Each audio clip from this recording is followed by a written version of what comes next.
Welcome to Chase Austen's international best-selling Sam Wick action thriller series. This is part 2 of Book 1, Wicked Deceit. Chapter 9 continues. The message was simple. Asset confirmed. Proceed with termination protocol. 900 hours. Seriously though, Mac. Jessica steered the conversation back to business. Noticed anything unusual about Wick's behavior? You mean beyond his grumpy drill sergeant routine? Mac's voice was distracted as he processed the implications of the intercepted message. Carlos was walking into an execution, and they had less than 12 hours to prevent it. Jessica's eyes sharpened. What do you mean? This is a serious question, she pressed. Mac leaned back in his chair, his multiple screens displaying the full scope of the digital battlefield he'd uncovered. Look, Jessica, this is my first time working with him, and honestly, all the stories about him seem pretty overblown. To me, he's just another agent, moody and full of himself. You know him from previous ops. What's your take? Is he really as good as they say? Simple, she replied firmly. If I could only take one person into combat, it'd be him. Even after Iran? Mac asked pointedly while his background processes continued monitoring the Venezuelan network for new threats. Jessica's pause was telling. There are plenty of top-tier agents, maybe even better ones than him, and I've worked with most of them. But in combat situations, where even the best sometimes freeze up, Wick makes the right call 99 times out of 100. Iran was an anomaly. 1% failure rate in our line of work means body bags, Max said quietly, his eyes scanning the intelligence he'd gathered. The digital evidence painted a clear picture. Carlos was walking into a trap. Jakob could be compromised, and their entire operation was built on lies. Which is why we watch each other's backs, Jessica replied. All of us. The room fell silent except for the soft clicking of Mac's keyboard and the distant hum of Vienna traffic outside. But Mac's screens told a different story. A digital war being fought in the shadows of cyberspace, where intelligence flowed in both directions and nothing was as simple as it appeared. Mac glanced at Jessica, weighing his words carefully. There's something else. I saw Jakob making a phone call earlier. Brief, intense, and he ended it the moment he noticed me watching. Might be nothing, but... He paused, his fingers drumming against the keyboard. I just want to make sure we're not walking into a minefield. Jessica's expression sharpened. Noted, we'll keep our eyes open. Each of them was thinking the same thing, though none would say it aloud. Tomorrow's operation would test more than just their tactical skills. It would test whether Sam Wick was still the operator they needed him to be, or whether Iran had broken something fundamental that couldn't be repaired. Chapter 10. Vienna Reconnaissance. Long autumn shadows stretched across Vienna's cobblestone streets as Wick methodically distanced himself from the safe house. Only after clearing 4 carefully chosen blocks and triple-checking for surveillance did he flag down a cab to St. Elizabeth Square. The professional-grade DSLR around his neck wasn't just for show, it was a reconnaissance tool. His forged Austrian passport, top-tier quality, sat snug in the back pocket of his stonewashed jeans. The cab driver, a native Viennese with a mischievous smile and salt-and-pepper mustache, dropped him off opposite the imposing Elizabeth Church. Wick maintained a relaxed posture while tracking the taxi's left turn onto Victor Street through his peripheral vision. Only after the vehicle completely cleared his sightline did he move purposefully toward Belvedere Palace. As he approached the Baroque gardens, the sound of church bells echoing off ancient stone triggered something unexpected, a flash of memory so vivid it nearly stopped him mid-stride. 7 years old, the chapel at St. Catherine's Home for Boys. Sunday morning bells calling the unwanted children to mandatory prayer. The smell of industrial wax on wooden pews, the same pine scent that clung to everything in that institutional hell. Kevin Morrison shoving him so hard he stumbled into the aisle, other boys snickering while the priest droned on about God's love for all his children. Even then, young Sam had felt the disconnect between the words and the reality, the way the priest's eyes never quite met theirs, as if he knew the promises were empty. Wick forced the memory back into its vault, but the echo lingered. Vienna's church bells sounded exactly like the ones from his childhood. The same bronze resonance, the same brittle promises wrapped in ceremonial bronze. The Belvedere dominated Prince Eugene Street, an architectural masterpiece from Austria's Baroque period.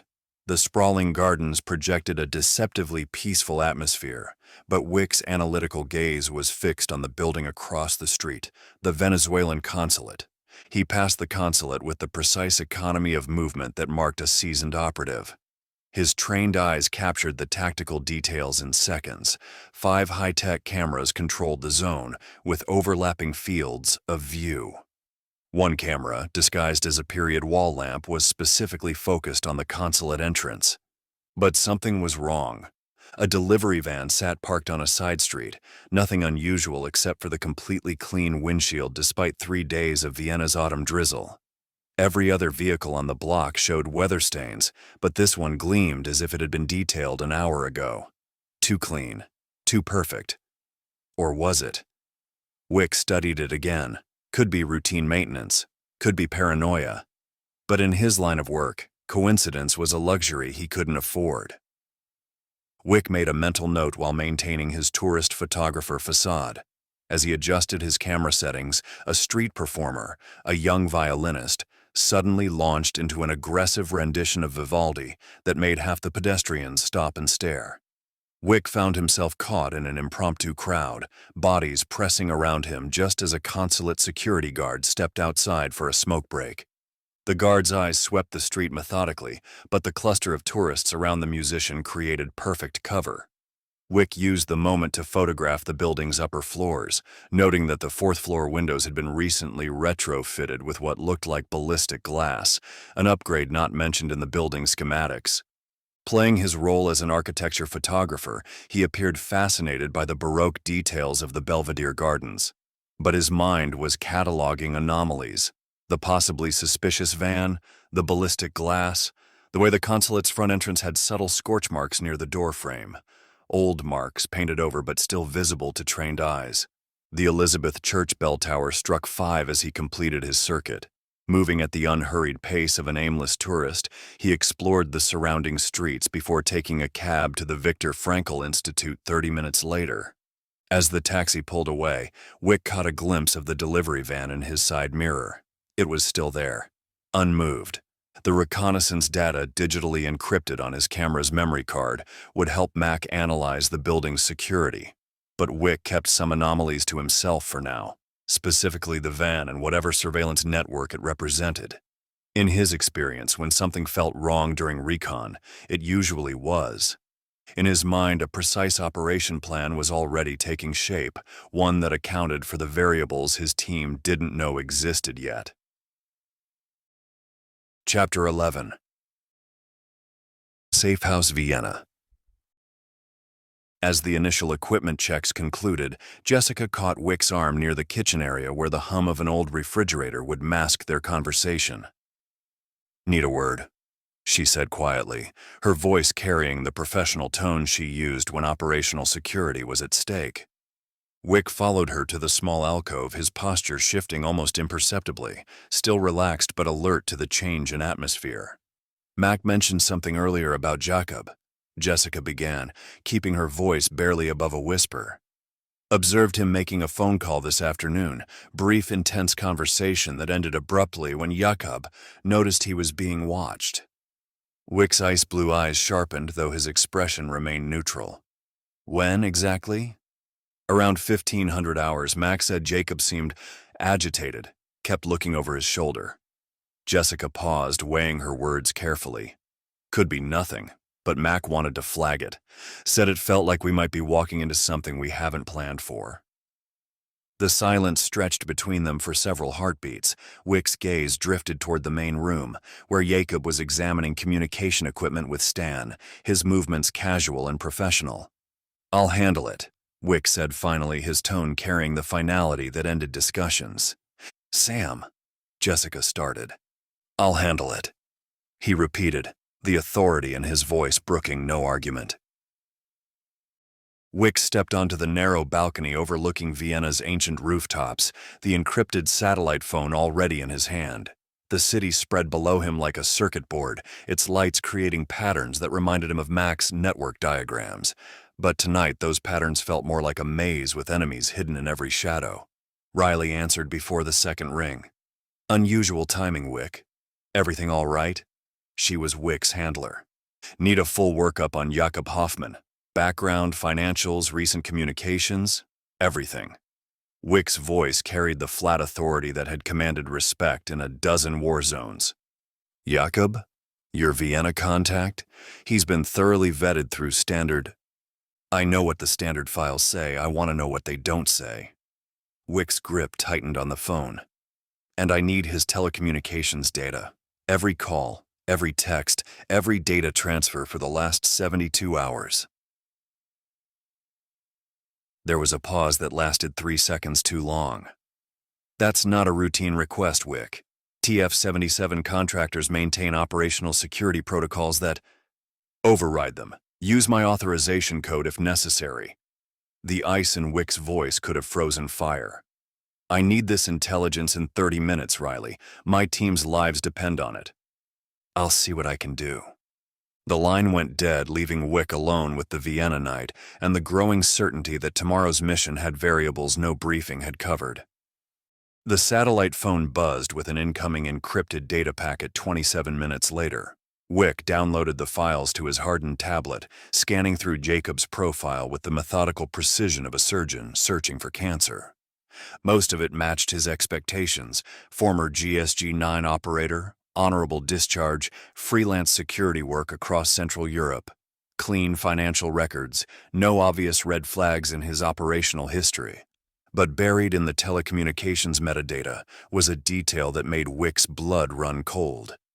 Yesterday at 14:23 Vienna time, Jakob had received a 37-second call from a number registered to a private lending company with ties to Eastern European financial networks, the same type of operation that specialized in high-risk, high-interest loans to desperate clients. Riley's voice crackled through the encrypted channel. Wick, I found something else. The number traces back to Dmitry Kozlov, Russian businessman with interests in alternative lending. High-interest loans to people who can't get traditional financing. The timing suggests Jakob was confirming something, but it doesn't look like hostile intelligence. Wick stared at the data, his mind already shifting into threat assessment mode. Patch me through to Signals Intelligence. I need real-time monitoring on Jakob's communications for the next 12 hours. Already in place, but Wick, if Jakob is compromised, this entire operation could be blown before you set foot in that consulate. Final call will be yours. The call ended, leaving Wick with a decision that would define the next 12 hours. Confront Jakob and risk operational exposure, or monitor him and potentially walk into a trap. Either choice carried fatal consequences. But Wick had survived by trusting his instincts, and right now those instincts were screaming danger. Wick found Jakob in the basement armory, methodically checking radio equipment for tomorrow's operation. The Austrian looked up as Wick descended the concrete steps, his expression neutral but alert, the look of a professional who'd learned to read atmospheric changes. Quality control? Wick asked, the basement door clicking shut behind him with a sound like a coffin ceiling. Equipment failures have an unfortunate tendency to occur at the worst possible moments, Jakob replied, continuing his inspection of encrypted communication devices. I prefer to identify problems before they become lethal. Wick moved closer, his footsteps silent on the concrete floor. Speaking of problems, that phone call you received yesterday at 14:23 from a lending company with Russian connections. Care to explain? Jakob's hands stilled on the radio equipment, but his expression remained carefully neutral. It was the stillness of a man who'd been caught but hadn't decided how to respond. I wasn't aware my personal communications were being monitored, Jakob said slowly. They aren't, usually. Wick's voice dropped to the flat, emotionless tone that had preceded violence in a dozen countries. But when my team's survival is at stake, I make exceptions to policy. I see. Jakob set down the radio and turned to face Wick directly, his position blocking any easy path to the armory's single exit. And what conclusions have you drawn from this monitoring? That depends entirely on your explanation. Wick's stance appeared relaxed, but every muscle was coiled for action. Russian loan sharks operate far from Vienna for casual conversation. Jakub was quiet for a long moment, his eyes never leaving Wick's face. When he spoke, his voice carried the weariness of a man who'd been pushed to his breaking point. "Her name is Elena. My daughter." The words emerged slowly as if each one cost him something. "She's 22. And she's dying." Wick's expression didn't change, but something shifted in the quality of his attention. "Explain." "Acute myeloid leukemia, diagnosed 6 months ago." Jakub's voice grew quieter. "The treatment?" "Experimental immunotherapy at a private clinic in Switzerland, the only thing that's working. But it costs 40,000 euros per month, and my insurance doesn't cover experimental treatments." "The call yesterday?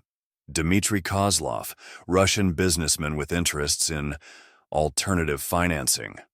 Jakub met Wick's stare directly. "He's been funding Elena's treatment in exchange for information.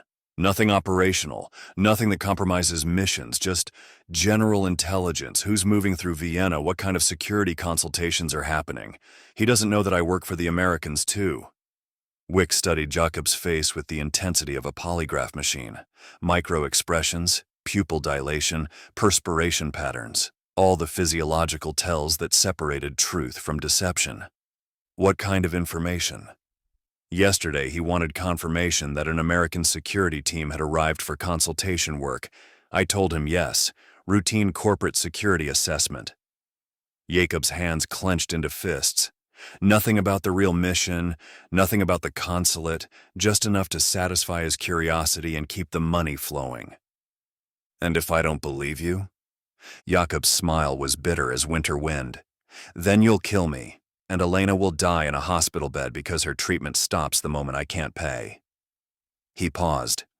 "And your mission will proceed without local support in a hostile city, where I'm the only person who knows which officials can be bought and which ones will shoot you on sight." The silence stretched between them like a taut wire. Wick's analysis was cold and mathematical. Jakub was either telling the truth, or he was the most accomplished liar Wick had encountered in his 4 years of operations. "Show me the medical records," Wick said finally. Jakub pulled out his phone with hands that trembled slightly. The medical files were in German, which Wick could read, but the diagnosis was clear enough. Acute myeloid leukemia, stage 3, with treatment protocols that read like a pharmaceutical catalog. The most recent entry showed a payment of 40,000 euros to Clinic Hirslanden for immunotherapy treatment. Wick scrolled through the documents, analyzing every detail for signs of fabrication. The medical terminology, the progressive treatment notes, the financial records, all consistent with a desperate father fighting to save his daughter's life. "If you're lying to me," Wick said, his voice carrying the promise of violence, "if you do anything that compromises my team or this mission, I will make sure you don't live to regret it. But I understand a father's desperation." Jakub nodded, relief and gratitude warring in his expression. "Elena's treatment is scheduled for next week. After this mission, I'll find another way to fund it. Legal ways. Number you won't." Wick stepped closer, but his presence was less threatening now. "You'll continue working with us. TF-77 has discretionary funds for contractor support. Your daughter's medical expenses will be covered through official channels." Jakub's eyes widened. "You would do that?" "I would do that for an ally who is going to prove his loyalty under impossible circumstances tomorrow." Wick's voice carried absolute authority. "But if you lie to me, if you ever put financial desperation ahead of operational security, I will personally ensure that your daughter becomes an orphan. Are we clear?" Jakub swallowed hard, understanding that he'd just been offered both salvation and a leash. "We're clear." As they climbed the basement stairs together, both men understood that loyalty had just been tested and proven. Tomorrow's mission would proceed with Jakub as a trusted ally rather than a potential threat. Main briefing session, 2300 hours. The fluorescent lights cast harsh shadows across the blueprints as the team gathered around the heavy oak table. Jessica, Mac, Stan, Jakob, and Wick formed a tight circle around 16 high-res surveillance photos that Mac had compiled from various intelligence sources. The faces of potential targets stared back lifelessly from the worn tabletop. With Jakob's loyalty now confirmed, Wick could proceed with complete tactical planning. Wick's hand moved deliberately to the photo of the man with the distinctive scar, a jagged line running from his right temple to his jaw. The moment his fingers touched the photograph, something cold crawled up his spine. Not recognition exactly, but something deeper, primal, as if his nervous system recognized a threat his conscious mind couldn't place. Infiltration point Alpha, Jessica said crisply, marking the spot on the blueprint with a red marker. Stan and Wick will replace these two from the morning cleaning crew. Her hand moved to two photographs, a man and woman in standard-issue gray maintenance uniforms. I'll take the security position. Mac, what's the status of infiltration? I've completed my penetration testing analysis. Their security architecture is more sophisticated than our original intelligence suggested. Mac's laptop screen displayed a complex network topology map of the consulate's digital infrastructure. He rotated his screen toward the team, revealing a three-dimensional network diagram that looked like a digital spider web. They're running a segmented network topology, 3 separate VLANs with air-gapped critical systems. The diplomatic network handles routine communications, the administrative network manages building operations, and there's a third network that's completely isolated from the others. Wick's ice-blue eyes studied the network diagram with the same intensity he'd used to analyze a sniper's nest. What's on the isolated network? That's where it gets interesting. Mac continued, pulling up another screen showing packet analysis data. Based on electromagnetic emissions I've been monitoring, that third network is handling encrypted voice communications and what appears to be real-time video surveillance data. It's their security backbone. Stan leaned forward. Bottom line, can you get in or not? From outside? Impossible without a zero-day exploit that would take weeks to develop, but with physical access. Mac traced his finger along the blueprint to a utility closet on the second floor. There's a network distribution panel here. If I can plant a Raspberry Pi with a custom payload, I could establish a persistent foothold in their administrative network within 40 minutes. 40 minutes is a lifetime when you're exposed, Jessica observed, which is why I've developed a multi-vector approach, Mac replied, opening a new application on his laptop. I've identified 3 immediate attack surfaces. Their VoIP phone system runs on outdated firmware with known buffer overflow vulnerabilities, their HVAC control system uses default credentials, and their visitor badge printer is connected to the main network through a poorly configured VLAN. Wick processed the technical details. Practical application? I compromise the visitor management system when you enter as cleaning staff. That's my initial foothold. While you're moving to position, I use that access to perform network reconnaissance and identify high-value targets. When the operation goes active, I can disable their internal communications, lock down elevator controls, manipulate their CCTV feeds, and if necessary, trigger fire suppression systems as a distraction. Backup scenarios? Wick pressed. Mac's expression darkened as he pulled up a tactical timeline. If their critical systems are truly air-gapped, which they should be for a diplomatic facility, I'll need to deploy close-range attacks. I've prepared a Wi-Fi pineapple for credential harvesting, USB drops loaded with custom malware for lateral movement, and if all else fails, I can use a network tap for direct signal interception.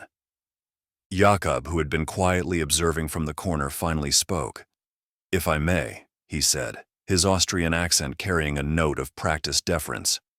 The building's service entrance protocols were modified 3 days ago. The cleaning crews now use biometric scanners in addition to ID badges, might complicate your insertion timeline. Wick studied Jakob's face, noting the precision of his intelligence. You seem remarkably well informed about their internal security changes. I make it my business to stay current, Jakob replied with an enigmatic smile. Information is what keeps my clients breathing. The planning session continued for another hour, with Mac detailing his digital infiltration strategy, while Wick and Jessica coordinated the physical operation. But as the team dispersed to make final preparations, an undercurrent of tension lingered in the room, the weight of variables they couldn't control and enemies they might not see coming. Chapter 12. Carlos and Karina's cabin. Carlos disconnected the call and looked at Karina, who was waiting for him near the fireplace. A portable wrought iron fire kettle hung over the flames, casting dancing shadows across her face. Outside, the sky was draped with bright stars, and the temperature had been falling for the last 3 or 4 days, but the cabin felt snug and comfortable. He was dressed casually in jeans and a beat-up sweatshirt, his old leather jacket hanging on the armchair. He smiled at his fiancée, but got nothing in return. She had just finished reading the final draft of his latest article, another systematic dismantling of Venezuela's human rights record, and the exasperation was visible on her face. "When?" she asked about the publishing date, putting the papers on the table with more force than necessary. "Tomorrow," Carlos said, moving toward her with 2 beers in hand. "Tomorrow?" Her voice cracked slightly. "On our anniversary day?" Carlos set the beers down and cupped her face in his hands, his thumbs tracing the worry lines that had appeared around her eyes over the past few months. "I thought you liked me for my tenacity." Karina leaned into his touch, her fingers finding his wrist and holding on as if anchoring herself. "I do. But Carlos, I had another nightmare last night. The same one." "Tell me." "You're in a room with white walls, sterile, like a hospital, but wrong somehow, and there are men in the corners, but I can't see their faces, they're just waiting." Her voice dropped to a whisper. "And there's the sound, a low hum, like machinery, but underneath it something that sounds almost like breathing. And you keep calling my name, but when I try to answer, no sound comes out." Carlos pulled her closer, feeling the slight tremor in her body. His hand unconsciously moved to rub the base of his neck, where that persistent prickle of unease had been building all day. "It's just stress, love. After tomorrow, we're done with all of this. New country, new life, new names if we want them." A sudden draft swept through the cabin despite the closed windows and doors. The fire flickered, throwing strange shadows across the walls for just a moment. Karina shivered and pressed closer to Carlos. "Do you think it's wise to go into the consulate alone?" she asked, her tone laced with more than just concern. "Every instinct I have is screaming that something's wrong." "Sweetie, this is Vienna, not Venezuela.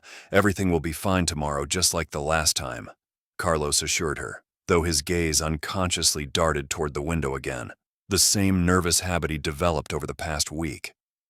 Karina rested her head on his chest, listening to his heartbeat. "Promise me something." "Anything.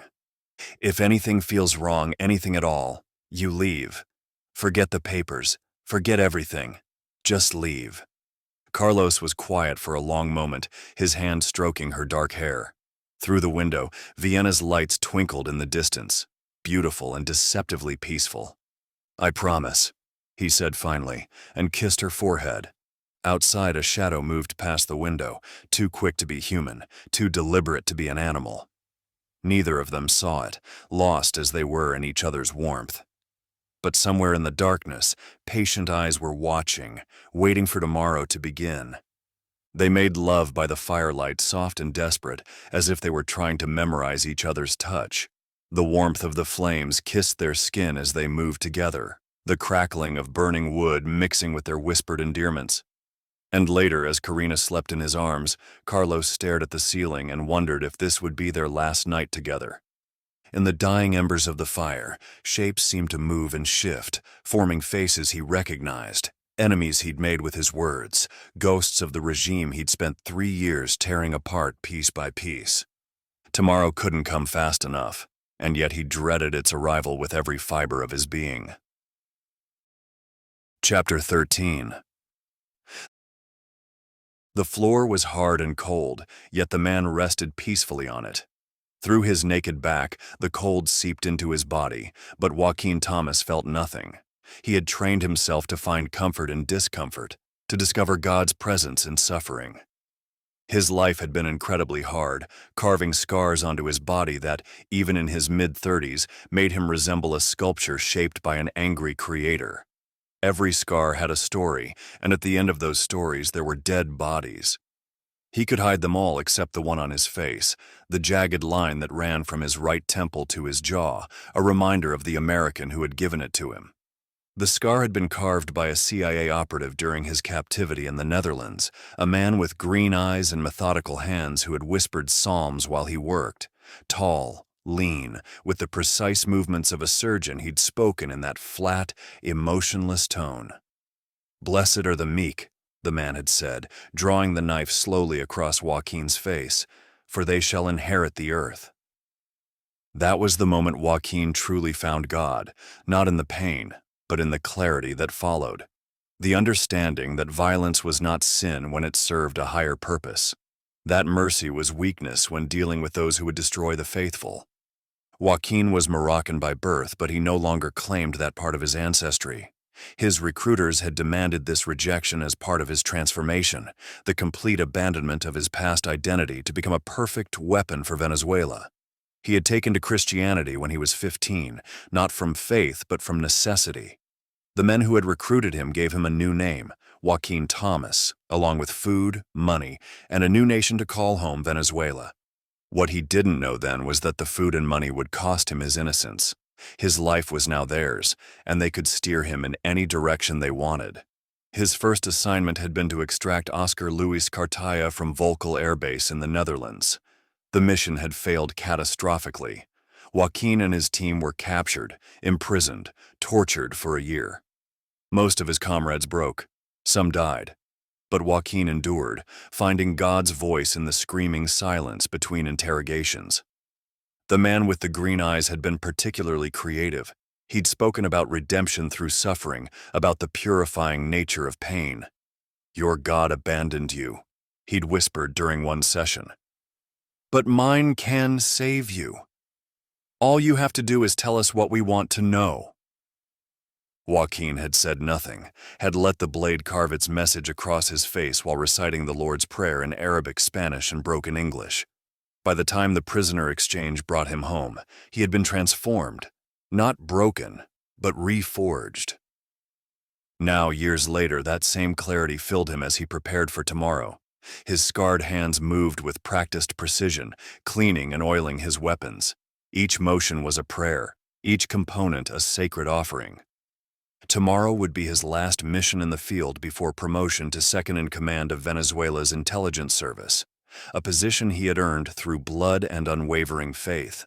But tonight something nagged at him, the man with the green eyes, a ghost of recognition that made his scar itch. Joaquin pushed the thought away. God would provide clarity when the time came. He always did. As he knelt in prayer, the scar on his face caught the moonlight streaming through the window. In a few hours, he would complete his final mission and take his place among Venezuela's intelligence elite. And if God willed it, he might finally have the chance to repay old debts.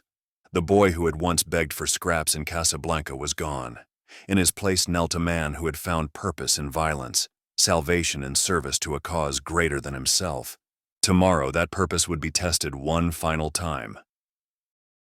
Chapter 14. TF-77 Safe House. Jakob switched on the ignition of the black Mercedes minivan at 0520, the German-engineered engine purring to life in the pre-dawn darkness. The vehicle's interior still held the faint scent of new leather and pine air freshener, but underneath lurked something else, the metallic tang of weapons oil and ozone from electronic equipment. He didn't have to wait long. At exactly 0530, the heavy iron gate of the safe house creaked open, and four silhouettes materialized like wraiths walking toward the vehicle in the pre-dawn gloom that hung over Vienna like a silk shroud. "Good morning," Jakob greeted the team, his Austrian accent barely detectable after years of practice. But there was something different in his voice, a tension that hadn't been there before, as if the weight of secrets had finally become too heavy to carry. "Morning, Jacob," Jessica responded, sliding into the front passenger seat beside him.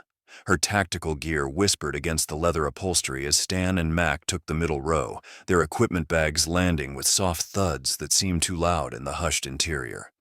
Wick claimed the third row, his ice-blue eyes never leaving Jacob's reflection in the rearview mirror.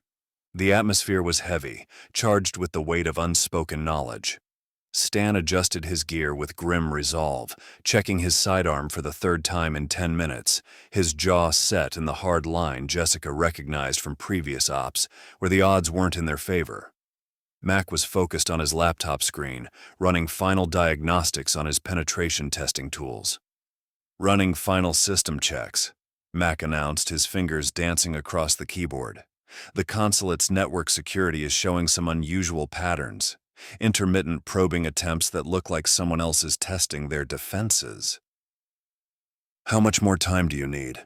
Jessica asked, tension creeping into her voice. "I'm monitoring multiple attack vectors simultaneously," Mac replied, sweat beading on his forehead despite the cool morning air. "The good news is their network segmentation isn't as robust as I initially thought. I've identified several potential pivot points." Mac pulled up a real-time network analysis on his screen. Their HVAC system is connected to the main network through a poorly configured VLAN. If I can compromise the building's climate control system, I can use that as a launching point for lateral movement. It's like finding a back door that connects to the front door. Wick opened his eyes, emerging from the mental vault he'd retreated into. "Time estimate for full access? From HVAC compromise to administrative network access? 15 to 20 minutes once I'm inside their perimeter. But the real prize is their security system. If I can gain access to their camera feeds and door controls, I can provide overwatch for the entire operation." Jakob hit the accelerator and the tires whispered against the cobblestones. "You know," he said conversationally, but his voice carried a note of forced casualness, "I've been working these streets for 15 years, seen a lot of operations that looked perfect on paper." "What's that supposed to mean?" Stan asked. "Just that Vienna has a way of complicating things." Jakob's eyes met Wick's in the ballistic rearview mirror, and both men understood the subtext. The successful operators are the ones who adapt when everything goes sideways. The comment hung in the air like smoke from a discharged weapon. Jessica felt the undercurrent of tension between Wick and Jacob. Stan's hand unconsciously moved to his weapon, while Mac's typing never faltered, all of them recognizing that today carried risks beyond the obvious ones. "Sounds like you're speaking from experience," Jessica said carefully.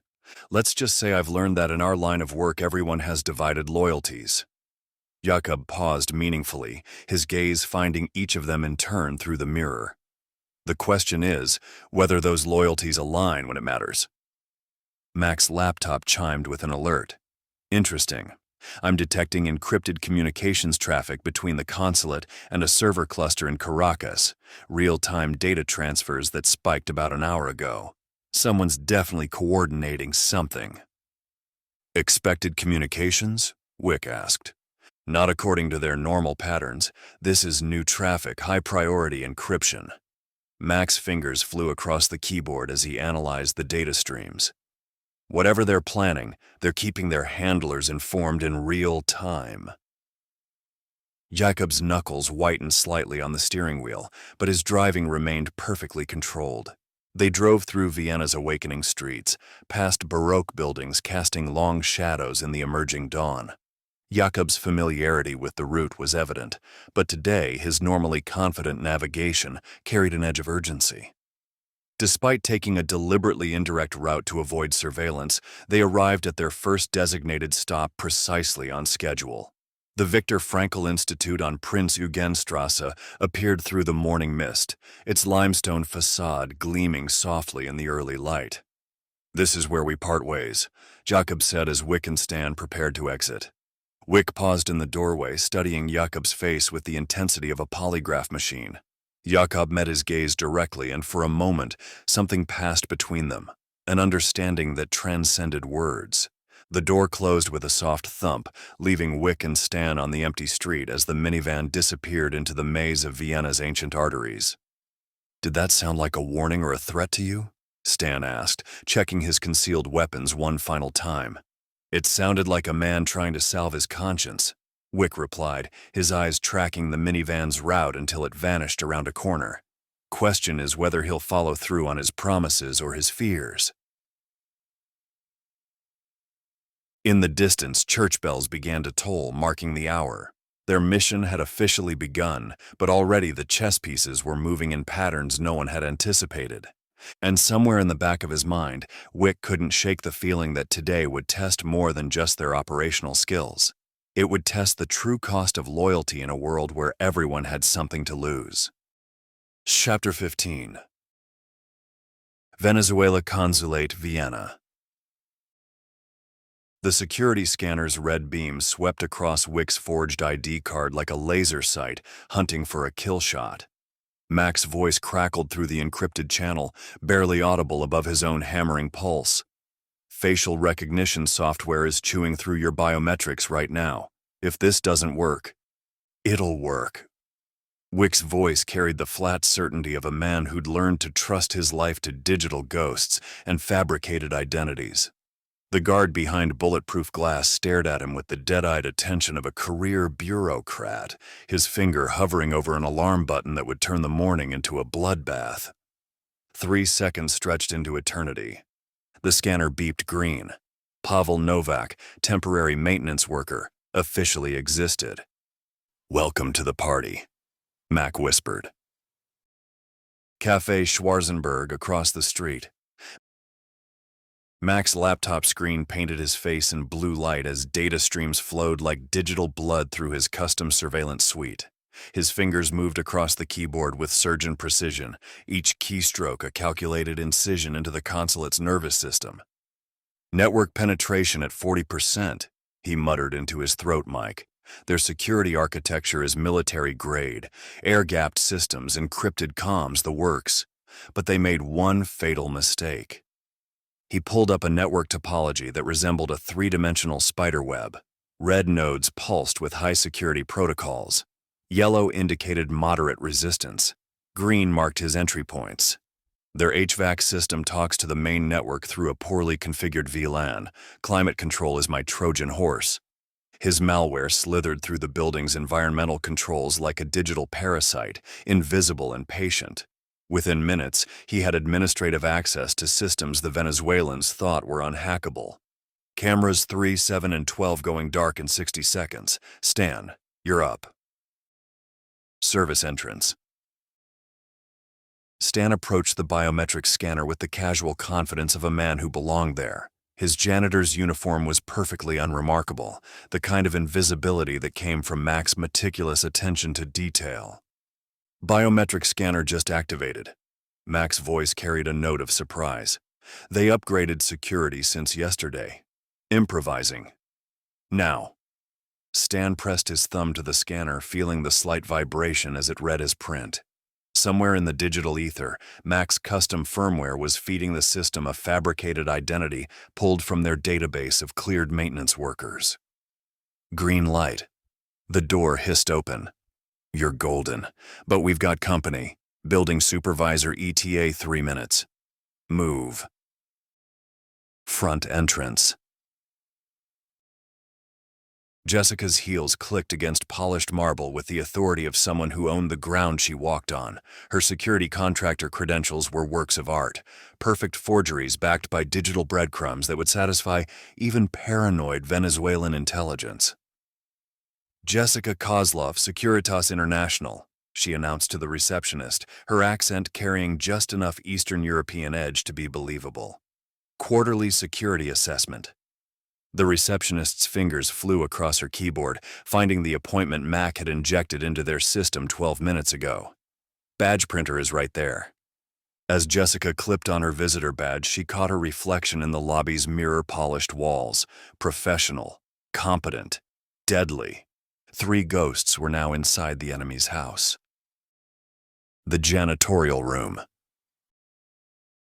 The supervisor's voice cut through the morning briefing with bureaucratic efficiency. "3rd-floor bathrooms for you," he said, pointing at Stan. "1st-floor guest lounge," he continued, his finger landing on Wick.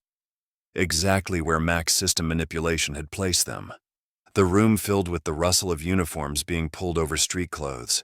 Wick and Stan moved with deliberate slowness, their movements controlled and observant. The supervisor's eyes held the glazed indifference of a man going through motions, already mentally checking out for his morning coffee break. He had no idea that two of his newest temps were operators who could kill him with household cleaning supplies.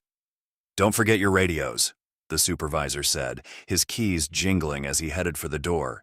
"Building wide channel 4. The moment the door clicked shut, the transformation began. Wick's posture shifted from slouched maintenance worker to coiled predator in the space of a heartbeat.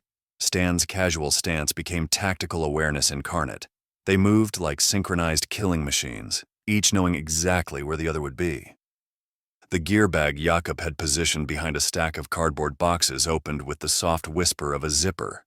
2 Berettas, extra magazines, K-bar knives with edges sharp enough to split molecules. Each piece of hardware disappeared beneath their loose uniforms like secrets vanishing into shadows. Military-grade earpieces replaced the building's cheap radios, connecting them to an encrypted network that would have made NSA cryptographers weep with envy. Wick checking in. His voice carried the flat authority of a man who'd killed in 12 countries. Stan checking in. The sniper's tone held the patience of someone who could wait motionless for hours before taking a single perfect shot. Jessica checking in. Steel wrapped in silk, authority disguised as cooperation. Mac checking in. The digital ghost who could turn their enemies' own systems against them. The operation had begun, but Wick's instinct screamed that today would demand more than just watching. Today would demand blood. Chapter 16. Venezuela Consulate, Vienna. Stan rode the elevator to the 3rd floor, watching floor numbers tick by like a countdown to violence. His janitor's uniform was perfect camouflage, invisible in plain sight. Through the glass panel, he caught a glimpse of Jessica at the front entrance, her security contractor facade as sharp as the ceramic knife hidden in her jacket. The elevator dinged softly. 3rd floor, bathrooms, perfect overwatch position. 1st floor, guest lounge. Wick positioned himself behind a massive ficus plant, its broad leaves providing cover while giving him clear sightlines to the main entrance. Morning light blazed through bullet-resistant windows, casting everything in harsh angles that matched his mood. The lobby pulsed with diplomatic activity, heels hammering marble, papers rustling like whispered secrets, security scanners beeping their electronic heartbeat. Each face that passed through security burned itself into Wick's memory with photographic precision. Diplomats, secretaries, civilians who had no idea they were walking through a minefield. The ambassador's office loomed across the lobby, its mahogany door guarded by 2 officers whose jacket bulges betrayed shoulder holsters. Their hands hovered near their weapons with the unconscious readiness of men who'd learned to shoot first and ask questions later. Something was wrong. The guards were too alert, too focused. "You, janitor." The voice cracked like a whip across Wick's tactical awareness. He turned to find a tall brunette staring him down from her doorway, her gaze drilling into him with uncomfortable intensity. Anna Sophia, minister counselor. Her nameplate caught the fluorescent light like a blade. "My office requires immediate attention," she continued, her tone carrying authority that brooked no argument. "Yes, ma'am." Wick grabbed an aerosol can from his cart, his movements deliberately subservient while his mind cataloged every detail of her positioning. She stood too close to her desk. Her left hand rested on her blazer's lapel, covering what looked like a concealed weapon. Her pupils were dilated, stress response or stimulants. This woman was scared, and scared people made dangerous mistakes. "Behind the steel cabinet." Anna pointed, her voice tight with barely controlled tension. Wick sprayed the aerosol, the hissing sound masking his tactical assessment. Anna's office offered 3 exit routes, 2 windows, 1 door. The cabinet sheet indicated could provide cover if this went sideways, but something in her posture screamed setup. Her timing was too convenient, her positioning too calculated. "Thank you," Anna said, dismissing him with forced casualness. "That will do." Wick nodded and withdrew, but his instincts were screaming danger signals like a radar screen in a missile attack. Consulate lobby. Jessica's voice crackled through his earpiece with the urgency of incoming artillery. "They're here." Wick shot to his vantage point behind the Ficus, his eyes locking onto the front entrance. Through the reception's reinforced glass, 4 men moved with predatory purpose. The scarred man led the group, Joaquin Thomas according to their intelligence files. His distinctive facial scar caught the lobby lighting like a roadmap of violence. Felipe Massa followed, his military bearing unmistakable even in civilian clothes. Behind them, 2 more operatives whose faces matched their target photographs perfectly. They moved like a pack of wolves scenting blood, their synchronized steps echoing off marble floors with the rhythm of a funeral march. The ambassador's office door swallowed all 4 men, sealing them inside like a tomb. The trap was set, but Wick couldn't shake the feeling that they weren't the only predators in this building. Chapter 17. Venezuela Consulate, Vienna.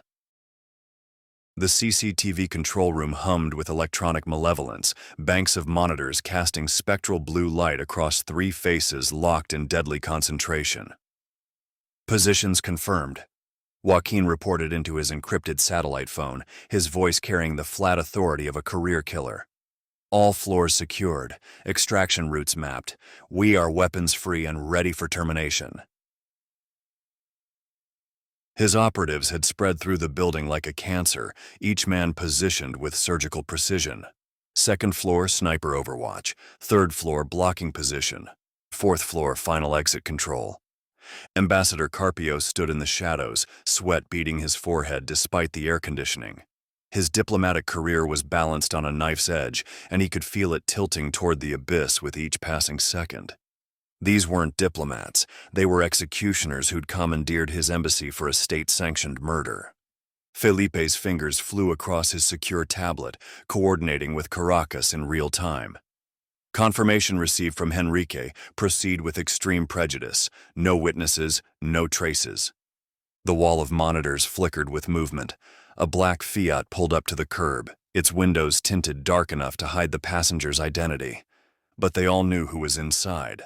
Carlos Cruz Diaz, the man who'd spent 3 years systematically dismantling their regime with nothing but words and inconvenient truths. Today, words wouldn't be enough to save him. "Target incoming," Joaquin whispered, his scarred face twisting into something that might have been a smile if it had contained any warmth. "All units, stand by for final phase." Lobby security checkpoint. Carlos emerged from the Fiat with the confident stride of a man who believed in diplomatic immunity and international law. His gold-rimmed glasses caught the Vienna sunlight as he approached the security scanner, briefcase in hand. In the control room, Joaquin leaned forward like a shark scenting blood in the water. Carlos methodically removed his belt and shoes, the routine security ritual masking the deadly choreography about to unfold. His gaze lifted toward the CCTV camera above, and for a moment, predator and prey locked eyes across the digital void. Joaquin's smile widened. The journalist had no idea he was looking death in the face. "Beautiful," Felipe murmured, his hand resting on the Glock concealed beneath his jacket. "Like watching a lamb walk into an abattoir." Carlos replaced his shoes and collected his belongings, moving deeper into the consulate with the purposeful stride of a man who believed he was safe. He couldn't have been more wrong. Chapter 18. Venezuela Consulate, Vienna. Ambassador Carpio's hand shook as he watched Carlos's purposeful stride through the marble corridors on the monitor feed. Each step brought the journalist closer to an execution disguised as a diplomatic meeting. The weight of complicity crushed down on Carpio's chest like a physical presence. His political career, 30 years of careful maneuvering through South American politics, was about to end in a puddle of blood on embassy floors. "Handle yourself," Joaquin hissed, his voice sharp enough to cut glass. "We don't have time for weakness." Carpio's diplomatic training kicked in, providing euphemisms even in his terror. And the journalist's future? "The less you know, the longer you might live." Joaquin's eyes held the flat emptiness of a man who'd killed so often that violence had become routine maintenance. "Hand me your ID card." Why? The word escaped before Carpio could stop it, trembling with fear and fading defiance. Joaquin's gaze flicked to Felipe, a microsecond of eye contact that carried volumes of meaning.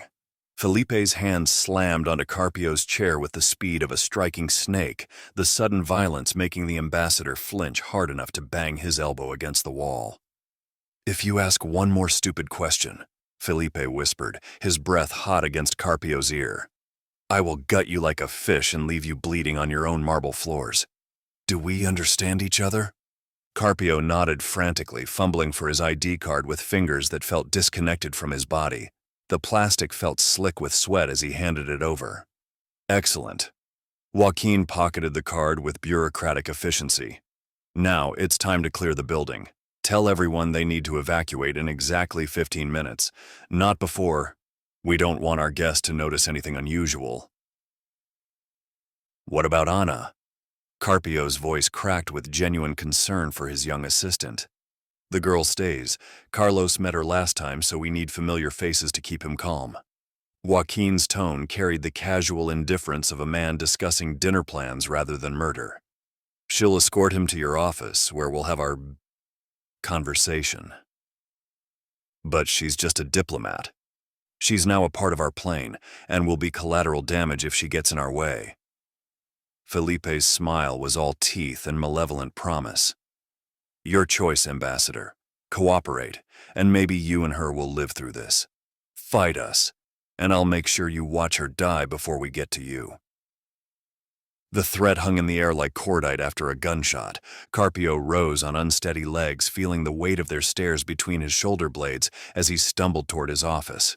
The phone felt impossibly heavy in his trembling hands as he began making the calls that would clear the building for murder. First call, building security, orders that would make him an accessory to assassination. Second call, administrative staff, lies wrapped in bureaucratic urgency. Third call. With each conversation, Ambassador Carpio felt another piece of his soul die. In the control room, Joaquin and Felipe watched their trap spring with professional satisfaction. Carlos Cruz Diaz was walking deeper into the building, completely unaware that he'd just entered his own tomb. 15 minutes, Joaquin murmured, checking his watch.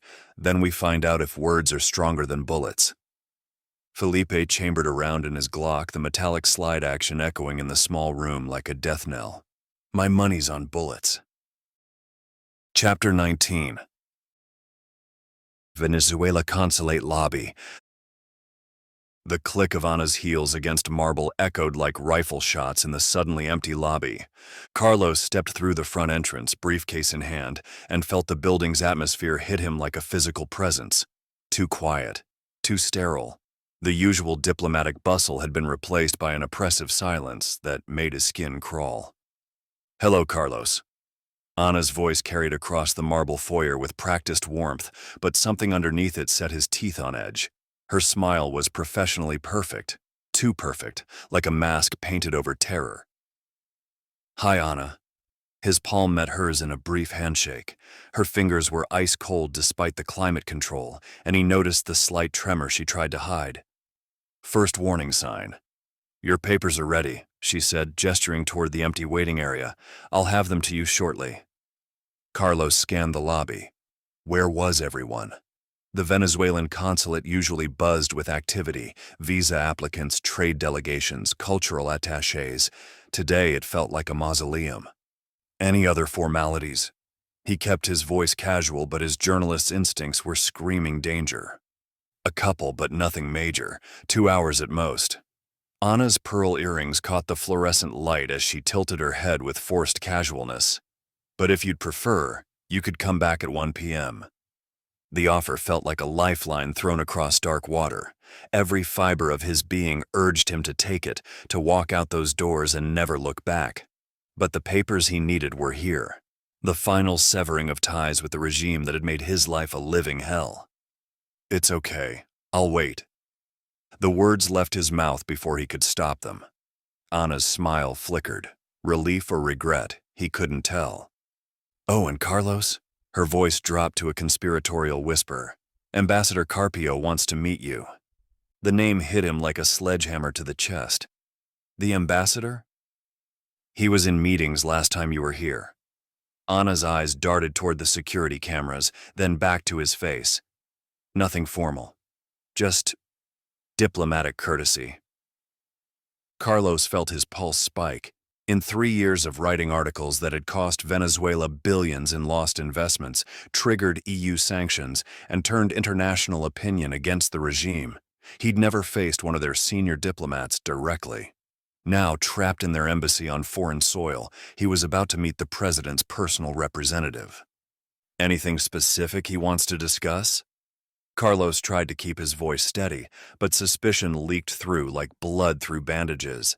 Informal conversation, Anna replied, but her knuckles had gone white where she gripped her paperwork. You know how these things go. Number he didn't know, because journalists who wrote the kind of articles he wrote didn't usually get invited for coffee with regime ambassadors. They got morgue visits instead. Lead the way, Carlos said, forcing confidence into his voice while his mind screamed warnings.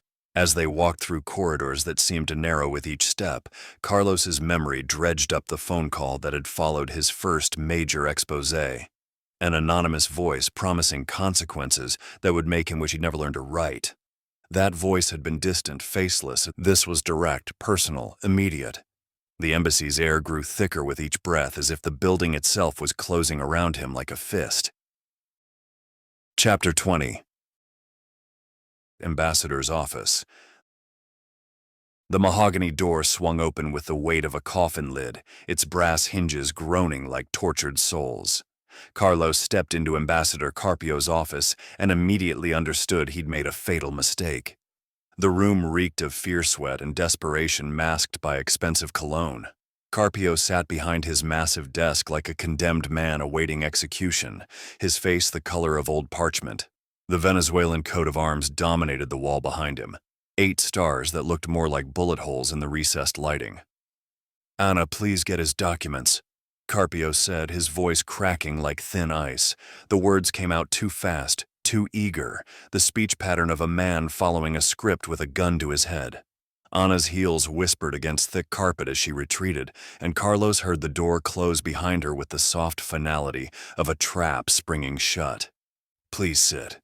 Carpio gestured to a wingback chair facing his desk. The leather creaked under Carlos's weight with a sound like breaking bones. Thank you, Mr. Ambassador. Call me Carpio. Coffee?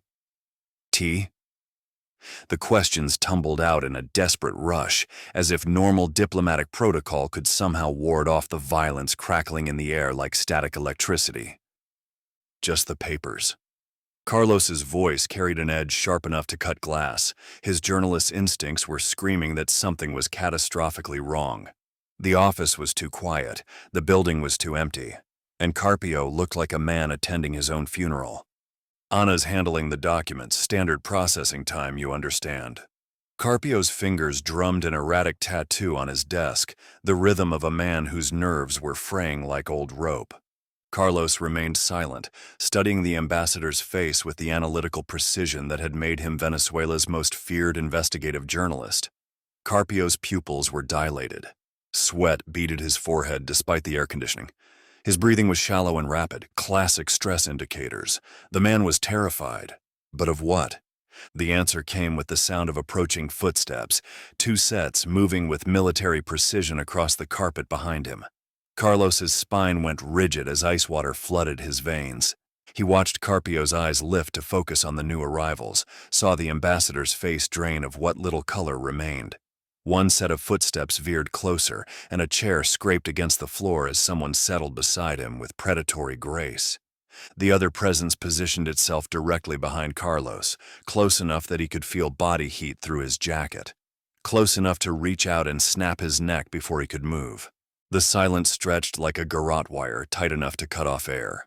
Then a voice spoke, cultured, soft, and absolutely deadly. Hello, Carlos. The words fell into the room like stones into a grave. Carlos's blood turned to Arctic slush as recognition crashed over him like a tsunami of terror. That voice, he knew that voice. Joaquin Thomas, Venezuela's most notorious wetwork specialist, the regime's personal grim reaper. Carlos had written about him, documented his kills, traced his victims, exposed his methods, but those had been words on a page, abstract descriptions of violence happening to other people in distant places. This was immediate, personal, inescapable. "Glad you haven't forgotten me," Joaquin continued, his tone carrying the casual friendliness of a man discussing the weather while planning a murder. Carlos forced himself to turn in his chair, meeting the assassin's gaze with what he hoped looked like journalistic courage rather than paralyzing terror. Joaquin's smile was all teeth and malevolent satisfaction, the expression of a predator who'd finally cornered his prey after a long, patient hunt. The scar running from his right temple to his jaw caught the office lighting like a roadmap of violence, a permanent reminder of battles fought and won. Behind Carlos, the second presence shifted slightly. Felipe Massa, according to the intelligence files Carlos had studied. Explosives expert, close quarters combat specialist, a man who killed with the mechanical efficiency of a Swiss watch. "Surprised to see us?" Joaquin asked, leaning back in his chair with the relaxed confidence of a man holding all the cards. "You shouldn't be. After all, you've been writing about us for 3 years. It was only a matter of time before we decided to write back." Carlos's mouth went desert dry as the full scope of his situation crystallized with terrible clarity. He wasn't here for document processing. He wasn't even here for intimidation or threats. He was here to die. The papers in Anna's possession were meaningless. The citizenship renunciation was a lie. Everything, the appointment, the timing, the empty building, had been orchestrated with surgical precision to lure him into this killing room. "The president sends his regards," Joaquin continued, pulling out a tactical knife and placing it on the desk between them with deliberate ceremony. The blade caught the light like liquid mercury, sharp enough to split atoms. Along with a message. Carlos stared at the knife, hypnotized by its promise of pain and death. His hands trembled despite his efforts to maintain composure. 3 years of death threats had prepared him for many things, but not for this, not for looking his executioner in the face while sitting in what should have been the safety of a diplomatic mission. "What message?" The words croaked out of his throat like a dying man's final confession. Joaquin's smile widened, revealing teeth that belonged on a shark. "That words have consequences, Carlos, and today you're going to learn exactly what those consequences look like." Chapter 21. Ambassador's Office. Anna pushed through the mahogany door and walked straight into hell. The scene hit her like a sledgehammer to the chest. Carpio hunched behind his desk like a broken marionette, phone receiver trembling in his grip while its twin shrieked down empty corridors. Carlos sat rigid in his chair, every muscle wound tight as piano wire, and beside him, Joaquin Thomas, Venezuela's top killer, the scarred ghost from intelligence files she'd hoped never to see in person. His presence sucked the air from the room like a vacuum, leaving only the metallic taste of approaching death. "What's happening?" The words scraped out of her throat like broken glass. "Anna, go home." Carpio's voice carried the weight of a man signing death warrants. "Now." "What is happening?" She could taste copper where her teeth had bitten through her cheek, blood warm and thick on her tongue. "Didn't you hear him?" Joaquin's voice promised pain with the certainty of sunrise. "Get out." She whirled toward Carpio, her heel grinding into carpet, refusing to acknowledge the predator behind her. "But you said they just wanted to talk." The lie hung between them like a noose. "None of your business." Joaquin's jaw worked like he was chewing meat. "Get lost. I'm not talking to you." The words exploded from her chest with 3 years of bottled rage. "Carpio, what the hell is going on?" Joaquin's dead eyes flicked to Felipe, a split second of communication that signed her death warrant. "I'll tell you exactly what we're here to do." Felipe abandoned his position behind Carlos, boots scraping against carpet as he stalked toward her like a hunting cat. Each footfall landed with the weight of a judge's gavel. Anna stumbled backward, eyes darting to Carpio for salvation, found only a broken diplomat studying his desktop like it contained answers to prayers no God would hear. Felipe's fingers clamped around her wrist like steel jaws, grinding delicate bones together until she felt them flex and crack. The violation of it, Here in her workplace, under her government's flag, ignited something wild in her chest, pure adrenaline, fight or flight. She ripped free, leaving skin behind in his grip. "Keep your fucking hands off me." Surprise flickered in Felipe's eyes for one precious heartbeat. Then murderous rage flooded in like raw sewage. His arm whipped back, palm ready to cave in her skull. Anna saw her death in his eyes and threw up her arm. The impact went off like a bomb in her bones, sent her staggering across expensive carpet. Her defiance ignited something rabid in Joaquin. He launched from his chair like a striking snake, fist driving deep into her gut with the brutal efficiency of a machine. Ribs snapped like dry kindling. Air fled her lungs in a whoosh of agony. She folded around the pain, knees slamming into carpet hard enough to split skin. The kick caught her just below the sternum, a perfect strike designed to maximize suffering without quick death. Her scream painted the mahogany panels with pure terror, echoing off diplomatic portraits like the soundtrack to her destruction. Joaquin's nod was subtle as a snake's tongue, but Felipe moved instantly, fingers tangled in her hair, ripping strands from her scalp as he dragged her across the floor like a hunting trophy. Combat boots found her ribs, her spine, her kidneys, a symphony of cracking bone and tearing flesh that would have made professional torturers proud. Blood filled her mouth, warm and metallic. Each breath felt like drowning in reverse. "Get the others," Joaquin barked into his sat phone, voice carrying the casual authority of a man ordering coffee instead of coordinating gang rape and murder. The corridor thundered with approaching death. The door exploded inward, showering splinters like shrapnel. 3 shadows filled the frame, jackals drawn by the scent of blood and helpless prey. Felipe released his grip. Anna collapsed, blood from her split lips soaking into carpet that cost more than most Venezuelans made in a year. "Teach her how to be a woman," Felipe said, words dripping with the promise of atrocities. "Then take care of her. She goes down the drain with Carlos today." Their smiles promised violations that would make her beg for death long before it came. Hands seized her arms, fingers digging into flesh already purple with bruising. Her screams echoed through corridors she'd helped empty, each evacuation call she'd made at Carpio's command, another nail in her own coffin. The building swallowed her cries like a hungry beast, leaving only silence and the stench of coming horror. Chapter 22. Second floor corridor. The fist that connected with Anna's jaw carried 15 years of professional violence behind it. Knuckles met bone with the wet sound of meat being tenderized. Her head snapped back like whiplash, consciousness bleeding away like water through a broken dam. She hit the floor unconscious, blood pooling beneath her face in a crimson halo. "You." The team leader's voice cut through the corridor like a rusty blade, finger jabbing at his youngest subordinate. "Fireman's carry. Second floor. Now." Their exchanged glances carried the weight of shared depravity, promises of violation that would make her death seem merciful by comparison. Second floor restroom. The bathroom tiles were ice cold against Anna's cheek when they threw her down like a sack of meat. Fluorescent lights buzzed overhead with the electronic hymn of institutional horror. Ice water hit her face in brutal waves, shocking her nervous system back to consciousness. She came to coughing, choking, hair plastered to her skull like seaweed.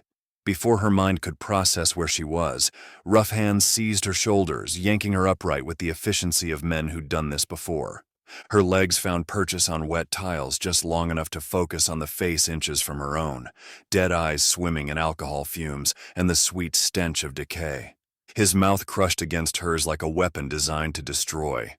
Anna's stomach convulsed as she tried to wrench away, but the men behind her became a wall of muscle and malice, shoving her forward into her attacker's grasp like feeding time at the zoo. This time his hand found her throat. Fingers dug into delicate flesh like steel cables, thumb and forefinger finding the exact pressure points that would collapse her windpipe. Anna's arms windmilled in the fluorescent lit air, fingernails clawing at nothing while her lungs burned for oxygen they couldn't reach. The world began to sparkle at the edges, consciousness fading like dying embers. Pure survival instinct kicked in, 20 million years of evolution compressed into one desperate motion. She drove her knee upward with every fiber of strength she had left, connecting with soft tissue and cartilage. Her attacker's grunt of agony was the sweetest sound she'd ever heard. The hand around her throat disappeared. She stumbled backward, lungs dragging in precious air, while her fingers explored the bruised ring of flesh that would mark her for weeks, if she lived that long. But she never saw the payback coming. Knuckles connected with her temple like a sledgehammer meeting glass. The impact lifted her off her feet, sent her spinning through strobing fluorescent light. Her scream echoed off bathroom tiles as she crashed into a stall door, the metal frame buckling under her weight, blood-painted porcelain white as fresh snow. Overwatch position, Café Schwarzenberg. Mac's screens flickered with weird data, heat signatures moving in patterns that made his stomach clench. "Something's wrong," he whispered into his throat mic, fingers flying across encryption protocols. "Define wrong," Jessica's voice crackled through their secure channel.